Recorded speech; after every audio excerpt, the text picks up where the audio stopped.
Ikaw ba? Seryoso ka dito sa anak ko? Ha? Ah, opo. Sobra po. Sobra, ha? Sobra. Alam mo, yung anak kong kaisa-isa na yan, overprotective ako dyan, Mahal na mahal ko yan. Okay? Pati pamilya ko, gusto kong proteksyonan. Kaya nga ako kumuha nito. Sir, ganda po ng baril niya. Ganda! Oo! Bigay sa akin to ng kumpare ko. Maganda talaga to, imported. Mahirap po ba kumuha ng lisensya niyan? Wala akong pakialam. Wala akong pakialam sa mga lisensyang ganyan. Basta ako, gagamitin ko to kung kakailanganin. Ha?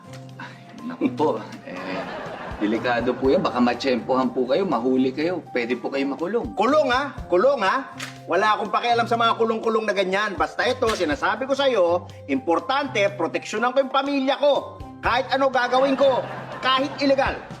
Ikaw ba? Ha? Ikaw, kaya mong proteksyonan to anak ko? Ha?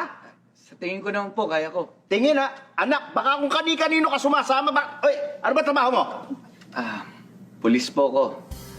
Sa katunayan po niyan, ito mga huling araw, ang dami po namin nahuli mga illegal na baril. Lahat po, kinulong po namin. Nakalaboso lahat. Talaga? Oo. Naku. Buti na lang pulis yung nakuha mo, anak. Nakakatuwa naman. Mapoproteksyonan ka. Ay, ito nga pala. Manonood ka mo kayo ng sine? O, baka wala pa kayong pera. O, ito. Ay, naku po, baka sabihin po, suhol eh. Hindi suhol. Walang ganun suhol. Mahal ko yung anak ko. Gagawin ko para sa lahat. Sa kanya. Ito, dagdag. Bumili kayo ng lansones. Bumili kayo ng lansones. Lansones? Oo, Lansones. masarap yun, anak. Ikaw nang bahala sa kanya. Naku, baka matraffic kayo. Baka matraffic kayo. Buti pa umalis kayo maaga. Dagdagan mo na. Kunin mo na lahat.